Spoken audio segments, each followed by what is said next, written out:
Etchebest, c'est pas compliqué. Mais je trouve pas non plus, mais il y en a plein qui y arrivent pas. Bah si, tu viens d'arriver. Ah oui, non, mais moi j'y arrive. Mais il y a plein de gens qui l'appellent Echtebest ou des trucs comme ça, genre ils arrivent pas à dire son pseudo, tu sais. Les anecdotes sont triées, mais pas pour autant 100% intéressantes. Ah, ça veut dire qu'elle va être nulle à chier. Putain, mais moi je veux du croustillant, moi. Attends, Nina, tu te rappelles lesquelles sont croustillantes ou pas? Tu peux mettre genre un cœur ou un truc comme ça aux croustillantes? Moi je veux que du croustillant. Vas-y, du coup, franchement, qu'elle ait dit ça au moment où j'allais commencer une anecdote, je me dis que ça va être nul, genre. Attends, tu sais quoi, je retournerai sur Etchebest après au cas où. Là, il y a Yoshi qui nous dit que la gaffe est bien. Oh, il y en a une, attends, pardon. Il y en a une, rien que le titre me donne envie de la lire.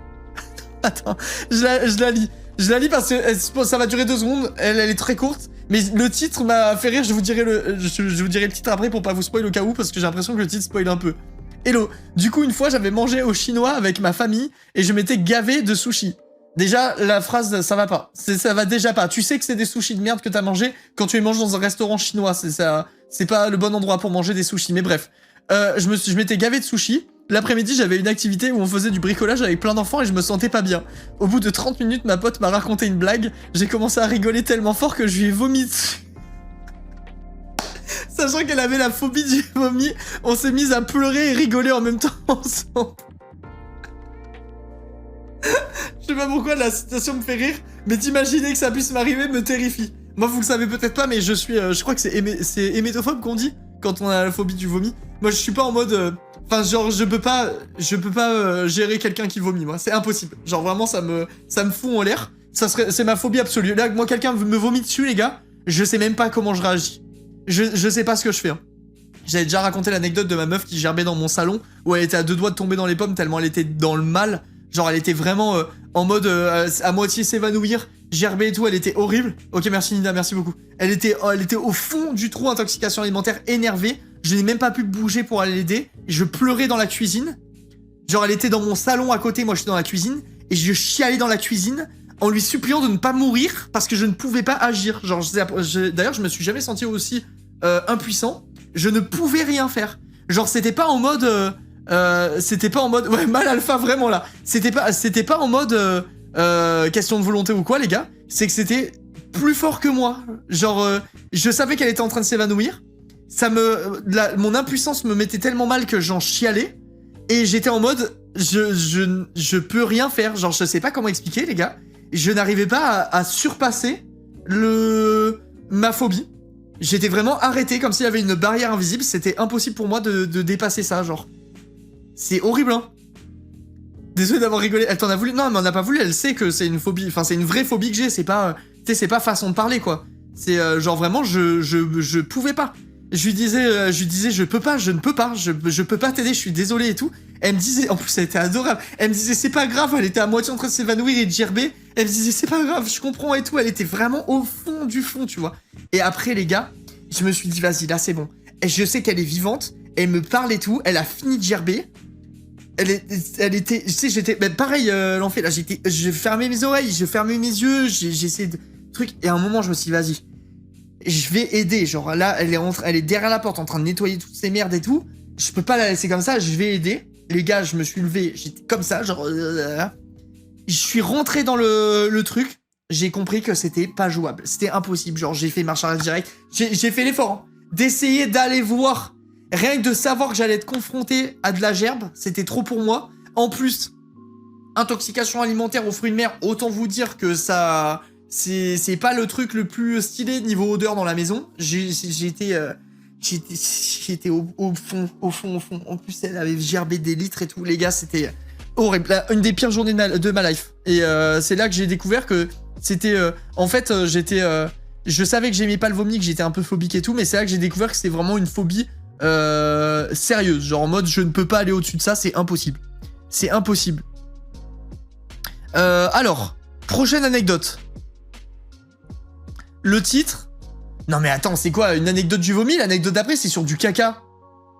On est foutu là. On est foutu. Salut, moi c'est Galek. L'histoire va être rapide. En gros, travaillant dans l'immobilier, j'ai visité une vieille maison qui était mal entretenue, important à savoir. Et pendant ma visite, je suis allé dans le jardin qui était en friche. En gros, je savais pas trop où je marchais, et tout d'un coup, je me sens tombé. j'avais marché sur une ancienne plaque qui datait de la construction de la maison en 1940, donc en mauvais état. Cette plaque servait à couvrir une ancienne fosse à merde. Au final, j'ai fini dans un trou d'1 mètre de profondeur rempli de merde. Autant vous dire que maintenant, quand je visite une maison, je demande toujours s'il y a une plaque. Attends, mais quoi?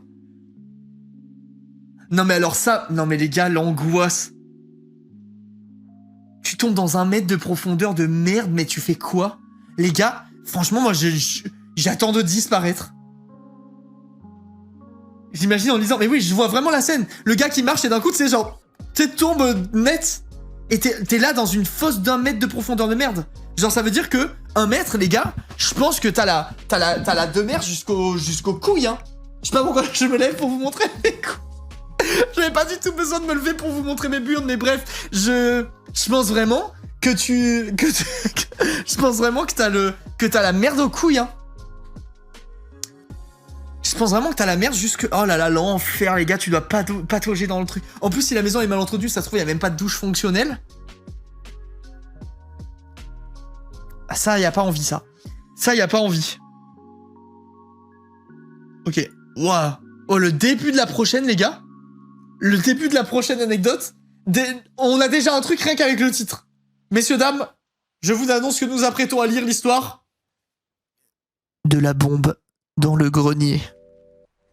Mon père a retrouvé une bombe datant de la Seconde Guerre mondiale dans notre maison. Contexte et explication. En gros, mes parents, il y a une dizaine d'années, ont décidé d'investir et d'acheter une maison située face à la nôtre. Cette maison était vraiment dans un piteux état, du coup, fallait tout débarrasser et nettoyer. Quand je dis piteux état, c'est que les anciens proprios vivaient dans la misère et dans la saleté, tout était en ruine, le jardin pas entretenu, et l'herbe faisait ma taille à l'époque. Je connais un agent immobilier qui est passé dans ce jardin. Je connais très bien l'agent immobilier qui est passé justement dans ce jardin. Je crois que je connais l'agent immobilier qui a vendu la maison à tes grands-parents. Il me semble. je crois qu'on peut faire une petite concordance. Il me semble qu'on peut vous mettre en contact ou quoi, genre. Bref, donc mon père et plusieurs de ses amis se sont motivés une semaine pendant les vacances à tout débarrasser, jeter et brûler pour que ce soit clean. Ils font leur truc. À un moment, ils s'occupent du grenier et un de ses amis tape dans un truc avec une pelle sans savoir ce que c'est. Oh, le bas de sa mère. Attends, il a tapé dans une bombe? Avec ça... Non, attends. Donc Attends, quoi? Il fait rouler l'objet et au premier regard, il pense que c'est une boule de pétanque hyper vieille. Au final, il s'approche, il réalise que c'est une bombe et il hurle que tout le monde doit sortir en vitesse. Pour finir, mon père a appelé les démineurs qui ont creusé un trou dans mon jardin pour gérer la bombe. Ils ont même pris une vidéo du bruit, mais on n'entend quasiment rien. Il a gardé les archives de la guerre, qu'il a également retrouvé dans la maison, des journaux datant de 44, des figurines de De Gaulle. Quand je repense à ça, je pense aux anciens proprios qui ont vécu une année entière avec une bombe dans leur maison sans le savoir. Putain, ça c'est improbable. C'est improbable. Moi, quand j'étais à l'école... après, il y a une personne dans le chat à qui ça va parler. Il y a forcément dans le chat, statistiquement, une personne qui était au même lycée que moi, je pense. Moi, j'étais à Richelieu, à Rueil, quand j'étais plus jeune, les gars. À l'époque où j'y étais, ils ont trouvé 2 obus qui faisaient la taille de ma jambe. De ma jambe à l'époque. Genre, je sais plus. Non, mais en fait, je devais faire déjà plus ou moins cette taille. Ils ont trouvé 2 obus qui faisaient la taille de ma jambe, enterrés à côté d'un immeuble qui était genre à 5 minutes du lycée. À 5 minutes à pied du lycée, ils ont déterré 2 obus immenses. Et genre, tous les jours, je passais à pied pour aller au truc. Et en gros, ils déterraient, ils avaient fait venir des équipes et tout ça avec des tractopelles, des trucs, enfin genre c'était un truc de fou. Ils avaient condamné une partie carrément de l'immeuble pour extraire les 2 obus de, je sais pas de quand ils dataient, ça devait être de la Seconde Guerre mondiale ou quoi. Et ils ont extrait 2 obus à côté en gros du lycée quoi. C'est un truc de ouf hein. Il y a une bombe qui a explosé dans mon lycée en 2019.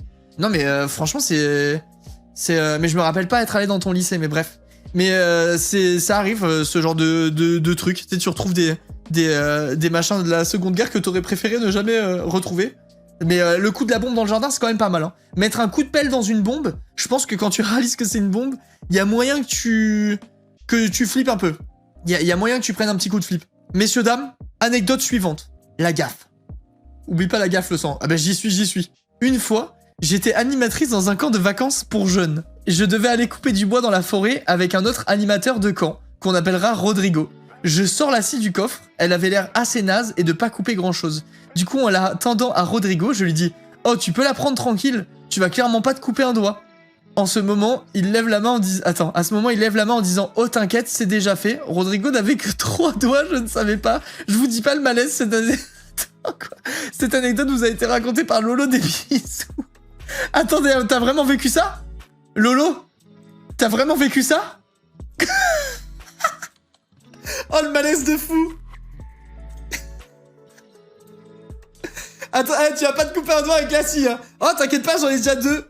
J'en ai déjà plus. Mais en fait, c'est exactement la même anecdote que j'ai vécue, mais avec ma dent. On a vécu pareil. On a vécu pareil. Moi, quand j'étais tombé au ski, je me suis arraché une dent. Celle-là, là, la dent que vous voyez là, elle s'est arrachée complètement au ski parce que je tombais sur mon bâton de ski. La grand-mère qui est venue me ramasser, elle m'a dit « Attention, parce que tu vas finir comme moi. » Et la souris, elle avait plus aucune dent. Elle était complètement vide, sa bouche. Et j'avais dit, déjà que je pleurais parce que j'avais perdu ma dent, j'étais gamin et tout. Je peux vous dire que quand elle m'a fait son sourire édenté, je m'en rappellerai toute ma vie. Hein. Je me suis dit non, au fond de moi, je me voyais déjà défigurer et tout. Je me suis dit non, je veux pas avoir de dents, putain de merde. C'était horrible, mais bref, on a vécu presque le même truc, Lolo, sauf que toi, t'as eu le malaise en plus. C'est pas mal. J'aime bien. Anecdote suivante, mes amis. Elle s'appelle « Perdu seul en montagne à 8 ans ». Oh putain, elle est consistante. Waouh, les gars, alors j'espère que vous êtes prêts, c'est très long. Installez-vous, prenez votre petite tisane, votre petite pipe. Pour ceux qui fument la pipe. Non, mais avant, les personnes fument la pipe. Chat, quelqu'un fume la pipe dans le chat? Est-ce qu'il y a une personne qui fume la pipe? Est-ce qu'il y en a une seule? Oui, Yoshi, arrête de mentir. Genre, tu fumes la pipe? Ok, vas-y, en vrai, de vrai, c'est sûr que j'ai quelqu'un qui fume la pipe. Bah, toi qui fumes la pipe et qui me regarde, fume la pipe. Mais non, arrête de fumer, en fait, c'est dangereux pour la santé. Bref. Salut, c'est Slizol. Je vais vous raconter la fois où j'ai eu un avis de recherche et donc recherché par la police. J'ai failli mourir par la même occasion. Attends, mais là, c'est un film, là. Comment ça commence, cette histoire-là? Mes viewers, c'est des fous furieux, en fait. C'est quoi cette histoire-là? C'est GTA, moi, mais attends. Cette histoire se déroule en 2009, lorsque j'avais 8 ans. Pour remettre le contexte, ma sœur venait de naître. Du temps où mes parents étaient encore ensemble, nous avions la chance de partir pratiquement chaque année en vacances à la montagne pour skier. Cette année-là, gros big up à Clo-Clo, nous sommes partis la semaine de Noël, skiant depuis mes 3 ans. À 8 ans, j'avais déjà un très bon niveau et je skiais beaucoup avec mon père. Ma sœur venait de naître et ma mère préférait la garder. Un jour, alors que je skiais avec mon père en hors-piste, comme des gros thugs, je décide de retourner sur la piste. Mon père était en snow, il arrive facilement à passer dans les 30 cm de poudreuse. Du haut de mes 1m40, c'était trop compliqué. Du coup, je le préviens et je l'attends en bas. Longtemps, très longtemps, et mon papa n'est pas là. Mais les gars, j'ai l'impression que c'est des anecdotes que j'ai écrites moi. Je vous raconterai une anecdote après par rapport au ski, vous me faites penser. Le problème, c'est qu'il est déjà 18h30, pardon, et le soleil commençait à se coucher. Les pistes à fermer, ce qui signifie que toutes les remontées mécaniques s'arrêtent. Donc je suis là, 8 ans, 1m40, à attendre mon père comme un con, alors qu'il commence à faire nuit dans une montagne. Mais qu'est-ce qui peut encore m'arriver? Une tempête de neige, par exemple. Et Attends, et si ça ne suffisait pas, l'endroit où j'étais était en aval de la montagne, et le village dans lequel j'étais était tout en haut. Il y a donc un problème. Là, dans ma tête, j'étais pas bien, mais j'essaye d'être calme. Ça allait pas du tout. Au loin, je vois une télécabine allumée, et étant donné que c'est la dernière remontée, je me dis, allez hop, je savais pas où il menait, mais au moins s'il y a de la lumière, il y a de la vie. J'y vais, prends littéralement la dernière cabine. Sans ça, je restais en bas de la montagne dans la tempête seul. La télécabine monte, mais je ne suis pas encore tout en haut. Il me dépose en bas d'une énorme piste, vraiment énorme. Par miracle, je vois en haut de la lumière, c'était un village avec plein de lumière et peut-être 3 hélicoptères. J'en ai encore des frissons en écrivant ça tellement j'ai eu de la chance. Je décide de remonter toute la piste à pied, oui, à 8 ans, avec des bottes de ski. Putain, l'enfer, les gars, l'enfer. Monter, ceux qui ont déjà fait du ski et perdu leur ski, tu sais, sur un mauvais virage ou quoi, savent à quel point c'est dur de marcher avec des chaussures de ski pour remonter la montagne. On est top 1 des pires tortures. Ou presque. Ou presque. Alors attends. Où est-ce que j'en étais, putain? Tac, j'y vais, je prends littéralement la dernière cabine, ok, ça j'ai vu. Ah ouais, ok. Je décide de remonter toute la piste à pied, à 8 ans, avec des bottes de ski, des skis sur mes épaules sous une tempête de neige. Normalement, je devrais être en train de me péter le bide à la raclette, honnêtement. Je pense que j'ai remonté la piste pendant bien 3 heures. Pendant mes péripéties, il y avait des gens qui passaient en motoneige à côté de moi et me regardaient, mais genre personne m'a aidé. Non mais ça c'est improbable par contre. Ça, c'est improbable. Comment ça, les gens... Là, t'as quelqu'un qui passe en motoneige, à côté d'un enfant de 8 ans, qui monte à la montagne la nuit, avec des skis sur l'épaule, et tu t'arrêtes pas. C'est quoi ce bordel? J'arrive enfin en haut de la piste, et je vous jure que c'était comme un film. La piste, en fait, j'étais en train de remonter, donner littéralement sur le village dans lequel j'étais. J'arrive donc en haut, je vois ma mère et ma sœur dans la neige devant moi, en face de la piste, entourés d'une trentaine de gendarmes et de pompiers. Et en fait, mes parents avaient donné l'alerte de ma disparition à tous les gendarmes. Ah putain, tous les gendarmes étaient à ma recherche, avec des hélicoptères, etc. Aucun ne m'a trouvé. Je suis rentré seul à 8 ans. Ce qui est fou, c'est de me dire que j'étais resté... Si j'étais resté la nuit, ou de quelques heures... Mais en vrai, t'aurais pu mourir de froid. Bah, c'est ce qui est marqué. T'aurais pu mourir de froid dans la tempête, un premier degré, hein. Dans ma tête, je me voyais déjà être élevé par des loups. Voilà, fin de l'anecdote qui est totalement vraie à 100%. Ça, c'est incroyable en vrai. Attends, anecdote bonus, le soir même de cet événement, la porte des toilettes s'est bloquée, je suis resté 2 heures dedans. Ah putain, là c'était pas ta journée là. C'était non ok. C'était pas la journée du gars là. Je pense vraiment que c'était pas sa journée. Putain là, l'angoisse. Mais vous savez que là on rigole. Mais au-delà du traumatisme pour l'enfant, le daron mec. Là tu rentres, tu dois dire à ta femme les yeux dans les yeux, j'ai perdu le gamin. Je peux vous dire lui il a pas fait l'amour pendant longtemps après hein. Je vous le garantis hein. Je vous le garantis hein. Mec, assumer à ta femme, t'as perdu le gosse à la montagne, mais tu te fais découper, hein. Tu te fais découper. Et je vais vous raconter, du coup, ma micro-anecdote en rapport avec tout ça, d'accord? Je vais ouvrir Paint, parce que vous savez très bien que ici, sans Paint, il n'y a pas de bonne anecdote. Il m'est arrivé plus ou moins la même situation avec mon père, et sachez que j'en garde un souvenir absolument horrible. Je suis à la montagne, ok?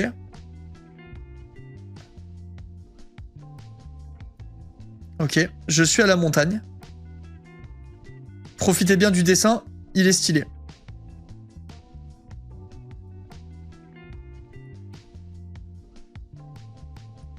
Laissez-moi une petite seconde, d'accord, une toute petite seconde, le temps pour moi de préparer quelque chose, d'accord? Attends.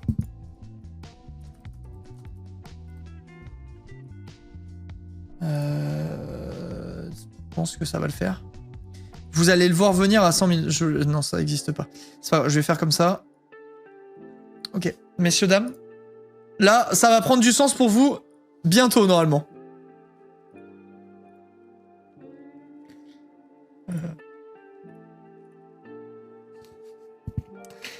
Ok.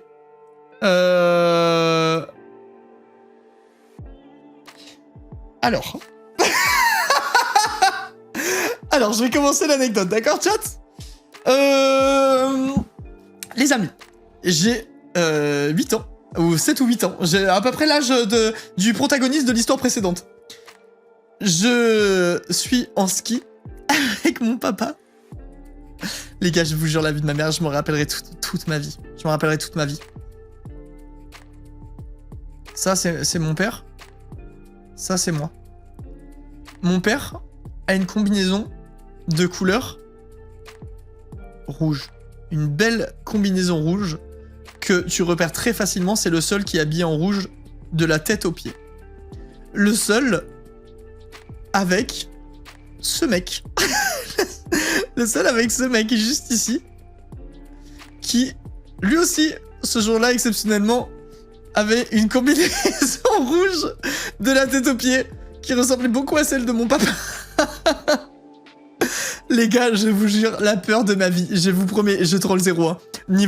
Niveau souvenir d'enfant, c'était catastrophique, hein, c'était catastrophique. On descend la montagne avec mon père, on arrive à l'intersection de la montagne, où il y a un flanc de montagne qui va en Italie, et un flanc de montagne qui reste en France, ok, qui reste en France. Mon père, il fait... Il va trop vite, mon papa, il skie trop bien.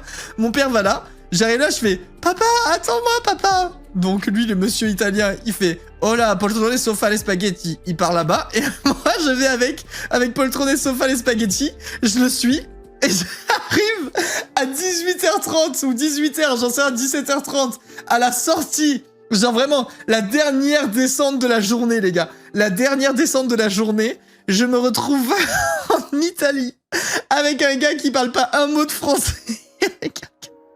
Un gars qui parle pas un mot de français, que j'attrape par la main et que j'appelle papa pendant que mon père est en France. Attends, non les gars, je vous jure, c'était horrible. Je vous promets, c'était horrible.